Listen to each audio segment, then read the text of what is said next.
ናባኻ ተስፋ ዝገብሩ ኣይትድርብዮምን ኢኸሞ እምነተይ ናባኻዩ ጐይታይ ሓለወን እምበር ኣይትግደፈኒ ጐይታይ ድኽመተይን ውርደተይን ርኢኻ በደለይን ሓጢኣተይን ይቕረ በለለይ ጐይታይ ፍቓድካ ንኽፍጽም ብቕንዕቲ ጐደና ምርሓኒ ሓሳበይ እውን ኣስምረለይ ጐይታይ ካብ ጸላእተይ ኣብ ልዕለይ ተንኰል ካብ ዝምህዙ ኣድሕነኒ ንሰይጣንን ሰራዊትኑን ካባይ ኣርሕቆም ጐይታይ ፍጹም ንስሓ ሃበኒ ሓጢኣተይ እውን ኣስተስርየለይ ብጀካ ጽቡቕ ግብሪ ምግባር ብዙሕ ሰራዊት ኮነ ወይ ገንዘብ ወይ ውሉድ ከም ዘይጠቅም እፈልጥ እሞ ዳግም ኣብቲ መጻር ብጊዜ ይቕረ በለለይ ብጊዜ ሽግረይ ቀልጢፍካ ኣድሕነኒ በረኸት ኣብርሃምን ደቁን ኣብ ልዕለ ያሕድር ጐይታይ ብለይትን ብመዓልትን ብንግሆን ምሸትን ካብ ዕለት እኪት ሰውረኒ ካብ ዓመፀኛን ተንኰለኛን ሰብ ኣድሕነኒ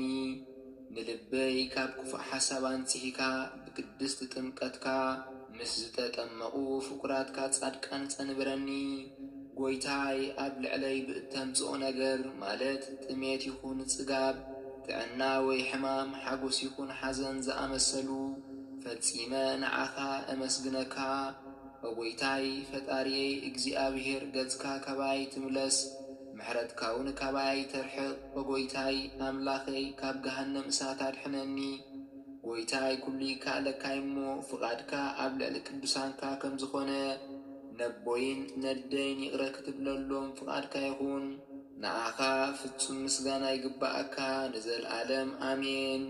ኣብ ወልድ መንፈስ ቅዱስ ብፍጹም ኣካሉ ሰለስተ ክኸውን እንከሎ ብባህሪ ግን ሓደ ኣምላኽ እዩ። ሰለስተ ኣእማድ ብርሃን ብመጠን ወይ ብባህሪ ግን ሓደ እዩ። ሰለስተ ናይ መባርቕቲ ነጸብራቕ ሰለስተ ነጐድጓድ እንተኾነ ግን ብሓደ ድምፂ ግርማ ዝተጠቕለለ እዩ። ሰለስተ እሳታዊ ባህሪ እንተኾነ እውን ሓደ ብርሃን እዩ። ኣብ እሳት እዩ፣ ወልዲ እሳት እዩ፣ መንፈስ ቅዱስ እሳት እዩ። ሙቐቶም ባህሪኦም ግን ሓደ እዩ። ኣብ ነዲ እዩ፣ ወልድ ነዲ እዩ፣ መንፈስ ቅዱስ ነዲ እዩ። ነጸብራቕ ብርሃኖም ግን ሓደ እዩ። ኣብ ፍሕሚ እዩ፣ ወልድ ፍሕሚ እዩ፣ መንፈስ ቅዱስ ፍሕሚ እዩ። ዋዒ ባህሪኦም ግን ሓደ እዩ። ኣብ ነበልባል እዩ፣ ወልድ ነበልባል እዩ፣ መንፈስ ቅዱስ ነበልባል እዩ። ብርሃኖም ግን ሓደ እዩ። ንዘለዓለም ፈጺሙ ዘይደርቕን ዘይጐድልን ባሕሪ ምሕረቶም ምንጪ ቅሬቶኦም ሓደ እዩ። ግዝኣት ስልጣኖም ሓደ ዝኾነ ሰለስተ ልዑላን ኣጋእዝቲ እዮም። ትእዛዝ ስልጣኖም ሓደ ዝኾነ ሰለስተ ኣጋእዝቲ እዮም። ሰለስተ ገጽ ሓደ ኣራእያ ባሕሪ እዮም። ሰለስተ ኣካል ሓደ ኣምሳል እዮም። ሰለስተ ነገሥታት ሓደ ኣጋእዝቲ እዮም። ንመንግሥትነቶም ናይ ጊዜ ገደብ ወይ ፈረቃ የብሉን። ክብሪ ስልጣኖምን ጐይትነቶምን ዕቤቶምን ሓደ እዩ። እንሆ ብናይ ኣብ ክብሪ ወልድ ይኽበር መንፈስ ቅዱሱን ይኽበር፣ ብናይ ወልድ ክብሪ ኣብ ይኽበር መንፈስ ቅዱሱን ይኽበር፣ ከምኡውን ብናይ መንፈስ ቅዱስ ክብሪ ኣብ ይኽበር ወልዱን ይኽበር። ኣብ መጽሓፍ ቅዱስ ከም ዝተባህለ ንወልድ ዘኽብሩ ኩሎም ከምኡ ንኣብ የኽብርዎ፣ ንወልድ ዘየኽብር ግን ንዝለኣኾ ኣብ ኣየኽብርን እዩ። ሃይማኖት ካብ እግዚኣብሔር ኣብ ትሕሰብ ብወልድ ትዳሎ ብመንፈስ ቅዱስ ትፍጸም።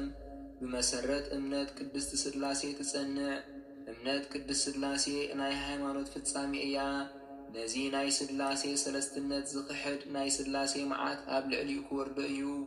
ንሥላሴ ዝኣምን ግን ናይ ሥላሴ ጽኑዕ ተስፋ ይረክብ። ናይ ሥላሴ እምነት ኣፍ ደገ መእተዊ ወልዲ ዋህዲልካ ምእማን እዩ። ኣብ ቅዱስ ወንጌል ብወልዲ ዝኣምን ናይ ዘለዓለም ሕይወት ኣለዎ ተባሂሉ ከም እተጻሕፈ ንወልዲ ዝኸሓደ ንኣብ ወይ ንመንፈስ ቅዱስ ምኽሓድ ማለት እዩ። ንኹሉ ዓለም ሕይወት ንኽኸውን ሓድነቱ ካብኡ ከይተፈልየ ንኣካላዊ ቃሉ ብዝለኣኸ ኣብ ኣኣምን። ካብ ሓድነት ኣቦኡ ከይተፈልየ ንኹሉ ዓለም ንምድሓን ብዝተለኣኸ ወልዲ ኣኣምን። ንምልእቲ ዓለም ንኽቕድሳ ካብ ኣብ ብዝመጸ ካብ ወልድ ብዝተረኽበ መንፈስ ቅዱስ ኣኣምን። እንሆ ድማ ንሱ ጰራቅሊጦስ መንፈስ ንጽሕና መንፈስ ቅድስና እዩ። ጰራቅሊጦስ ምንጪ ህያብ እዩ። ጰራቅሊጦስ ተቐዲሑ ዝስተ ናይ ፍልጠት መስተ እዩ። ካብ ርስሓት ዘንጽህ ንማይ ዝቕድስ እዩ። ጰራቅሊጦስ ናይ ሃይማኖት ኣልጫነት ዘመቅር ናይ ልቦና ጨው እዩ። ጰራቅሊጦስ ኣብ ጸልማት ንዘለዉ ዘብርህ ናይ ቅሬታ ብርሃን እዩ። በራቅሊጦስ ኣብ ልዕሊ ምስጢረ ቁርባን ዝዝርጋሕ ጻዕዳ መለኮታዊ ርግቢ እዩ። በራቅሊጦስ ናይ ይሁዳ እምባታት ኣብ ጽርሐ ጽዮን ዝሰተይዎ ናይ ሓዊ ወሓዚ ወይ ፈሳሲ እዩ። በራቅሊጦስ ኣኢማን ዝሰባብር እሳታዊ ሞደሻ እዩ። በራቅሊጦስ ሓያል እዩ፣ ንሰማዕታት መመክሒ ዝተሰብሩ ዝጽግን እዩ። በራቅሊጦስ ፍጹም ዝኸበረ ናይ ኣብን ወልድን ናይ ባህሪ ሕይወት እዩ። በራቅሊጦስ ምጉዳል ወይ ምውሳኽ ዘይብሉ ብህላዊሁ ኣምላኽ እዩ።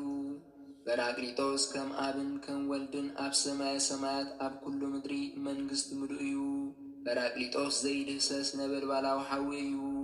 በራቅሊጦስ ናይ ነፍስን ስጋን ጽንዓት እዩ። በራቅሊጦስ ናይ ወርቂ ሃረር ግምጃ ንቅዱሳን ናይ ልብሲ ሽልማቶም እዩ። በራቅሊጦስ ንጻድቃን ናይ ውዕለቶም ኣኽሊል ወርቂ እዩ። በራቅሊጦስ ብስራት ናሒዙ ካብ ኢየሩሳሌም ናብ ፋርስ ዝተላኣኸ ናይ ትንቢት ንስሪ እዩ። በራቅሊጦስ ኣብ ጽርሐ ጽዮን ኣብ ልዕሊ ቶማስ ኣብ ቅድሚ ቅዱስ ነቢይ ዝበርህ እዩ።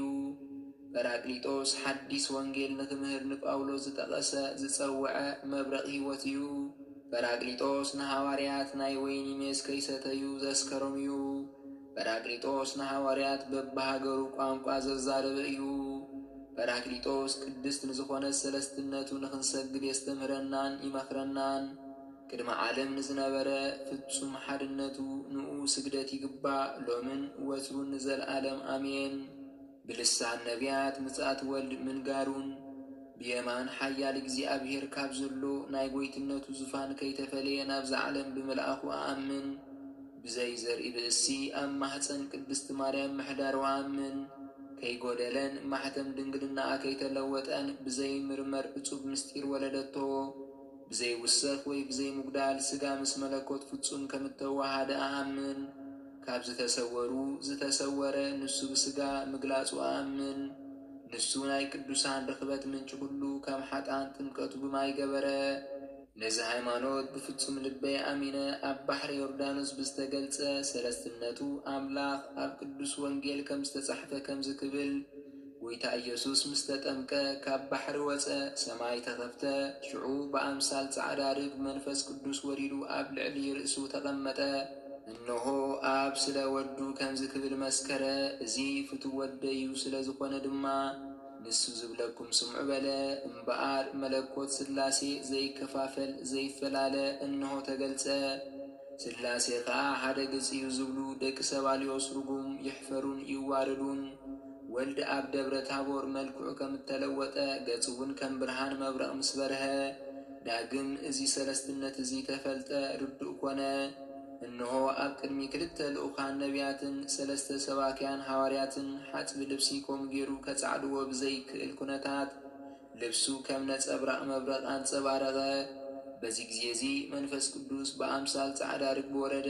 ኣብውን ናይ ሓቂ ምስክር ብምዃን ሰባት ክሳብ ዝሰምዑ ንሱ ወልድ ኦ ኣቦ ንወድኻ ኣኽብሮ ብዝበሎ ጊዜ ኣቐዲሙ ንወዲ ኣኽበሮ። ድሕርዚ ቅድሚ ዓለም ምሳይ ብዘለካ ክብሪ ሎሙን ንኽብርኻ እምስክር ኣለኹ ዝብል ቃል ካብ ደመና ወፀ። ኣብኡ ዝነበሩ ወይ ዝቖሙ ሰባት ሰሚዖም ነጐድጓድ ተባሃሉ። መልኣኺዩ ዝተዛረቦ ዝበል እውን ኣለዉ።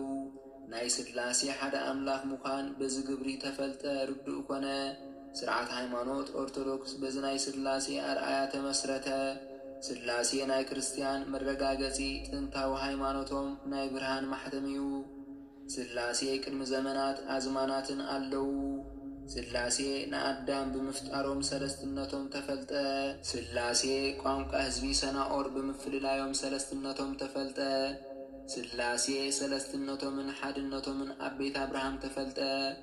ሥላሴ ሰለስትነቶም ኣብ ዮርዳኖስ ተፈልጠ። ናይ ሥላሴ ሰለስትነት ኣብ ደብረ ታቦር ተፈልጠ። በዚ እምነት ቅዱስ ሥላሴ ስሉስ ቅዱስ ኣፍ ደገ ምሕረቱ ንኽኸፍተለይ ኣነ ሓጥእ ዝኾንኩ ምሕፀን ነፍሰይን ስጋይን ሓደራ እብል። ሥላሴ ስርዓት ዘመን ሓዲስ ቅድሚ ምምስራቱ ብናይ ዘመን ብሉይ ሕጊ ዝተፈልጠ እዩ። ስለዚ ድማ ካብ ወገን ነቢያት ዝፈጠረካን ዘጽንዓካን ንሱ ኣብዩ ብምባል ዝተዛረቡ ኣለዉ። ስለ ወልድ እውን ሕፃን ተወሊዱልና ወዲ እውን ተዋሂቡና በማለት ዝተዛረቡ ኣለዉ። ዳግም ስለ መንፈስ ቅዱስ እውን መንፈስካ መንገዲ ጽድቂ ብርሃኒ ክብሉ ዝተዛረቡ ኣለዉ። እንሆ እዚ ናይ ሥላሴ ስም ቅድሚ ዓለም ከም ዝነበረ ዘለዓለም ዝነብር ምዃኑ ተፈልጠ። ናይ ኣብ ስም ቅድሚ ፍጥረት ፀሓይ ዝነበረ እዩ። ናይ ወልድ ስም ቅድሚ ርክበት ፀሓይ ዝነበረ እዩ። ናይ መንፈስ ቅዱስ ስም ቅድሚ ፍጥረት ፀሓይ ዝነበረ እዩ ማለት ብነቢይ ስለ ዝተዛረበ እዚ ግሩም ዝኾነ ናይ ስላሴ ስም ንዝኣምኑ ናይ ህይወት ማሕተም እዩ። ንዝንጓዓን ግን ናይ ጥፍኣቶም መዕፀዊ ቁልፊ እዩ። እዚ ግሩም ናይ ስላሴ ስም ንሕሙማን መድሓኒት ንክፉኣት ኣጋንንቲ መባረሪ እዩ። እዚ ግሩም ዝኾነ ናይ ስላሴ ስም ናይ ጥበብ ኣስማተኛታት ናይ ጠንቆልቲ ዘጥፍእን ሕንዚ መምለኽቲ ዝስዕርን ዝነቅልን እዩ። እዚ ግሩም ዝኾነ ናይ ስላሴ ስም ንሕሙማን ፈውሲ ንዝሞቱ ትንሣኤ እዩ። እዚ ግሩም ዝኾነ ናይ ስላሴ ስም ሓያል ንሰማዕታት ናይ ገድሎም መጎስ ንቡሩኻን ጻድቃን ናይ ጸሎቶም ጥዑም ሽታ እዩ። እዚ ግሩም ዝኾነ ናይ ስላሴ ስም ንዝረኸሱ ዝቕድስ ንዝረስሑ ዘንጽህ እዩ።